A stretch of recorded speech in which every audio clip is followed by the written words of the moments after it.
नमस्कार श्रोते हो, तुमचं मनःपूर्वक स्वागत आहे रीडिंग क्लब या आपल्या यूट्यूब चॅनलवर, जिथे शब्द होतात प्रेरणादायी आणि कथा घडवतात जीवनाची दिशा. या व्हिडिओमध्ये आपण ऐकणार आहोत मनमे हे विश्वास या विश्वास नांगरे पाटील यांच्या प्रेरणादायी पुस्तकातील संयुक्त मोहीम हा जबरदस्त आणि स्फूर्तिदायक पाठ. ही कथा आपल्याला सहकार्य, समर्पण आणि नेतृत्वाचे महत्त्व शिकवते. जर तुम्हाला आत्मविश्वास, मेहनत आणि ध्येयावर दृढ राहण्याची प्रेरणा हवी असेल, तर हा पाठ नक्की ऐका आणि चॅनलला लाईक, शेअर आणि सबस्क्राईब करा. चला तर मग ऐकूया संयुक्त मोहीम. राज्यसेवेची आणि केंद्रीय नागरी सेवेची पूर्वपरीक्षा नेमकी 8 दिवसांच्या अंतरानं आली होती. राज्यसेवेच्या पूर्वपरीक्षेमध्ये काही बदल केले होते. कृषी विषयक घटक, विज्ञाननिष्ठ दृष्टिकोन, वाणिज्य व अर्थ असे वाचायला आणि समजायला किचकट नवीन विषय वाढवले होते. पण आता बहुपर्यायी प्रश्नांची सोडवणूक करण्याचं तंत्र व कौशल्य विकसित केलं होतं. जरी ज्ञानाचा अभाव असला तरी उत्तराचे पर्याय चक्क सुचायचे. राज्यसेवेची पूर्वपरीक्षा सोपी गेली. रूमवर आलो. द्विधा मनस्थिती होती. UPSCची परीक्षा द्यावी की राज्यसेवेच्या मुख्य परीक्षेला पुऱ्या तयारीनिशी उतरायचं. पण अर्थातच कोणत्याही परीक्षेचा भरवसा वाटत नसायचा. सरळ ठाण्यातील वर्तकनगरमधील साईबाबांचं मंदिर गाठलं. सायंकाळची आरती सुरू होती. डोळे मिटून अर्धा तास ध्यानात बसलो. बाकड्यावर दृष्टांत झाला. UPSCची परीक्षा द्यायची. 8 दिवस गेल्या 2.5 वर्षात केलेल्या मेहनतीचा आढावा घेतला. मायक्रोनोट्सचं पारायण केलं. पूर्वपरीक्षेचं केंद्र सिडनहॅम कॉलेजवर आलं होतं. माझ्या जुन्या हॉस्टेलसमोर लवकर पोहोचलो. हॉस्टेलच्या वॉचमनसोबत कटिक चाय घेतला. साईबाबाचं बरॅकमधील मंदिर बंद होतं. दरवाजाचं दर्शन घेतलं व परीक्षागृहात गेलो. पूर्वपरीक्षेच्या प्रश्नपत्रिका व उत्तरपत्रिका या संगणकीकृत येऊ लागल्या होत्या. शेजारपाजारच्या 4 जणांचा प्रश्नांचा क्रम वेगवेगळा असायचा.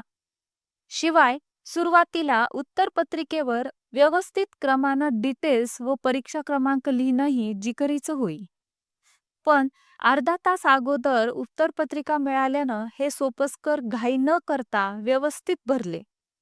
पहिला पेपर सामान्य अध्ययनाचा होता. 94च्या अटेम्प्ट वेळी GSनंच घाम फोडला होता. यावेळी करंट इव्हेंटसाठी फ्रंटलाईन, मनोरमा इयरबुक आणि द हिंदू वर्तमानपत्रातून तयारी केली होती. 2.5 वर्षाच्या तपानंतर इंग्रजीही वेगानं समजायला लागलं होतं. फटाफट प्रश्न सुटायला लागले होते. यावेळी मॅकग्रॉ-हिलच्या मोठ्या फॉन्टच्या किटमधून सायन्सचा अभ्यास केला होता. DD बसूचं राज्यघटनेवरचं पुस्तकही अधिक वाचून काढलं होतं. दत्त आणि सुंदरमचा अर्थशास्त्रावरचा मोठा ठोकळा NCERTच्या इव्हॉल्युशन ऑफ इकॉनॉमी सोबत डोळ्याखालून गेला होता. Bipin Chandra, Romila Thapar, A.L. Basham, S.A. Rizvi अशा प्रतितयश लेखकांच्या ग्रंथांचं वाचन केल्यानं इतिहासावरची पकड घट्ट झाली होती. त्यामुळे पूर्वी जड वाटणारे प्रश्न अलगदपणे विश्वासानं सोडवत गेलो. 2 तासांच्या गॅपनंतर माझा वैकल्पिक विषय म्हणजे इतिहासाचा पेपर होता. पूर्वीचे अगडबंब आकाराचे मोठमोठाले प्रश्न भाषेच्या झालेल्या आकलनामुळे समजू लागले होते. जर एखाद्याचा अर्थ खूपच अडकला तर शेजारच्या पृष्ठावर हिंदीत तो प्रश्न असायचा. हिंदीतून समजणं इंग्रजीपेक्षा अवघड. पण दोन्ही भाषांच्या गोळाबेरजेतून उत्तर मात्र सापडायचं. माझी जगाच्या इतिहासाची तयारी तुलनेनं सुमार होती. भारतीय इतिहासावरची पकड मात्र घट्ट झाली होती. हडप्पा संस्कृतीपासून भारतीय स्वातंत्र्य लढ्यापर्यंतच्या कालखंडापर्यंतच्या काळावर 120 प्रश्न विचारले जातात. त्यातील 50% प्रश्न प्राचीन इतिहासावर व उरलेले 50% मध्ययुगीन व आधुनिक भारतावर असायचे. प्राचीन इतिहासातील दक्षिण भारतातील संस्कृती व साहित्यावरचे प्रश्न म्हणजे कसरत असायची. थिरुवल्लूर, सिलापत्तीकरम, पटिरुपट्टू अशा शब्दांचा गोंधळ व्हायचा. एकमेकात घुसलेले हे शब्द पोडताना घाम फुटायचा. वरळीतील नेहरू सेंटरमधील डिस्कव्हरी ऑफ इंडियाचं जिवंत केलेलं प्रदर्शन मी सलग 3 दिवस जाऊन अभ्यासलं होतं. नेहरूंच्या पुस्तकाचं चित्ररूपी प्रदर्शन मला इतिहासाच्या त्या त्या कालखंडात घेऊन गेलं होतं. त्यातून मला अनेक जिवंत चित्ररूपी दाखले मिळाले होते. मातीचे व कापडांचे केलेले मॉडेल्स व सोबत भिंतीवर त्या काळचं विस्तृत वर्णन वाचलं की अवजड संकल्पनांची उकल व्हायची. तत्कालीन भारताच्या आग्नेय आशियातील सांस्कृतिक व धार्मिक विस्तारांवरही काही प्रश्न विचारले होते. कंबोडियातील अंगकोर वॅट या हिंदू मंदिरावरील प्रश्नाचं उत्तरही मला या प्रदर्शनातूनच मिळालं होतं. त्यावेळी आत्तासारखं गुगल मदतीला नव्हतं, त्यामुळे ॲटलासचं बारकाईनं निरीक्षण करावं लागे. परिशिष्ट व पुस्तकाच्या पाठीमागील सूचीची फार मदत होई. वेगवेगळे संदर्भ सिलॅबस समोर ठेवून ग्रंथांचं मंथन करून शोधावे लागायचे. त्यावेळी डोक्याचा भुगा व्हायचा. खरं तर या सर्व अभ्यासाशी संलग्न असणाऱ्या गोष्टी बोरिंग असतात. बाहेरच्या करमणुकीशी, मित्रांच्या गोतावळ्याशी, सिनेमा व टीव्हीवरील रंजकतेशी तुलना करता यातून मिळणारा आनंद तुलनेनं कफ्फल्लक असतो. रूमवर अभ्यासाशी गाठीची गाठ बांधून पुस्तकामध्ये बुडणं हे शिक्षा भोगण्यासारखंच आहे. सदा सेवी अरण्य तारुण्यकाळी असं रामदास स्वामींनी या तारुण्यातील तपश्चर्येबद्दल सांगून ठेवलं आहे. पण या तपश्चर्येला, परिश्रमांना पर्याय नाही. हे एकदा ध्यानात आल्यानंतर आपल्याला मार्गानं अभ्यासाला रंजक, सुलभ बनवणं हेच मुळी आव्हान असतं. एकदा पिंजरा आवडायला लागला की पोपट बाहेर पडत नाही.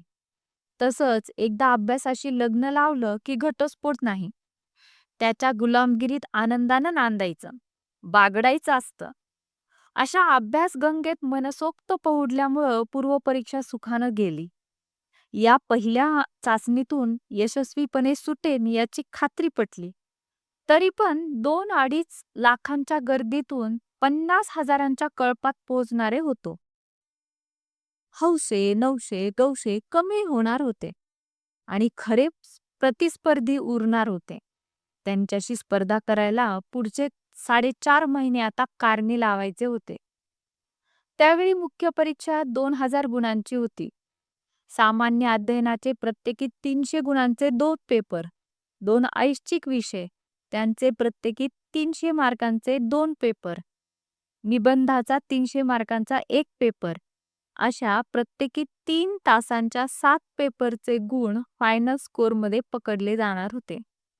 शिवाय इंग्रजी व मराठीचे प्रत्येकी 300 मार्कांचे पात्रतेसाठी आवश्यक 2 पेपरही उत्तीर्ण होणं आवश्यक होतं. परीक्षेच्या निकालाची वाट पाहून पुन्हा अभ्यास करणं मूर्खपणाचं होतं. प्रत्येक क्षण महत्वाचा होता. एम.एच्या पहिल्या वर्षाची परीक्षा गेल्या ऑक्टोबरमध्ये दिली होती व चांगल्या गुणांनी उत्तीर्णही झालो होतो. त्यामुळे चर्चगेटच्या विद्यापीठ वसतिगृहात पुन्हा प्रवेश मिळाला. 6व्या मजल्यावर समुद्राकडे तोंड असलेली सिंगल रूम मिळाली होती. छोटीशी टुमदार अशी ही रूम म्हणजे माझ्यासाठी देणगी होती. एक कॉट, टेबल, खुर्ची, टेबल लॅम्प, बाहेर छोटुकली गॅलरी, भली मोठी खिडकी, अख्खा मी आणि अखंड चालणारा न संपणारा अभ्यास. सामान टाकलं व गॅलरीमध्ये समुद्राकडे तोंड करून उभा राहिलो. संध्याकाळची वेळ होती. सूर्य मावळते वेळी मोठा झाला होता. समुद्राकडून येणारा थंड वारा अंगात शिरशिरी व उत्साह भरत होता. अभ्यासासाठी यापेक्षा चांगलं वातावरण मला मुंबईत मिळू शकणार नव्हतं. माझे डोळे मावळत्या सूर्याच्या साक्षीनं येणाऱ्या सुवर्ण काळाची स्वप्न पाहू लागले. तेवढ्यात माझ्या रूमचा दरवाजा ठोठावला. लॉ कॉलेजमध्ये LLM करणारे 5-6 सिनियर्स रूममध्ये घुसले. सोबत दुर्बीणही घेऊन आले होते. ते थेट खिडकीजवळ गेले आणि दुर्बीण लांब पाहू लागले. मी गोंधळलो. मला रागही आला. यांना जर सूर्यास्त पाहायचा आहे तर टेरेसवर जाऊन पाहायला काय हरकत आहे? माझ्या रूममध्ये मला आता माझ्या पुस्तकांशिवाय कोणीही लुडबुडायला नको होतं. मी त्यांच्याजवळ माझी नाराजी व्यक्त केली. "मला बाहेर जायचंय. तुम्ही प्लीज निघा. आणि समुद्र बघायचा असेल तर टेरेसवर जा." असं आर्जव त्यांना केलं. त्यांचं उत्तर धक्कादायक होतं. "अरे, 15 मिनिटं थांब. समोरच्या फ्लॅटमधला बाथ सीन याच रूममधून परफेक्ट दिसतो." माझं काही ऐकण्याची त्यांची मनस्थिती नव्हती. मला त्यांच्याशी वाद घालून माझा पहिला दिवस आणि पॉझिटिव्ह मूड खराब करायचा नव्हता. काही मिनिटात समोरच्या फ्लॅटमधील एका बाथरूमची लाईट लागली. मग काय, मिटक्या मारत या आंबट चौकिनांनी काचांच्या फटीतून अर्धवट दिसणाऱ्या दृश्यांची मजा घेतली. आत बाथरूममध्ये बाई आणि कोण पुरुष हेही कळत नव्हतं. भिंतीवरील डस्टबरीतील स्वामी विवेकानंदाच्या अस्तित्वानं मला बळ दिलं व नम्र शब्दात मी त्यांना माझ्या रूममधून काढता पाय घेण्यासाठी व पुन्हा पाऊल ठेवलं तर मी हॉस्टेल वॉर्डनकडे तक्रार करीन असं सुनावलं. तोंडातल्या तोंडातच अस्सल शिव्या पुटपुटत ही मंडळी रूममधून निघून गेली. मी खाली गेलो. जुने रद्दीचे पेपर व खिळे घेऊन वर आलो.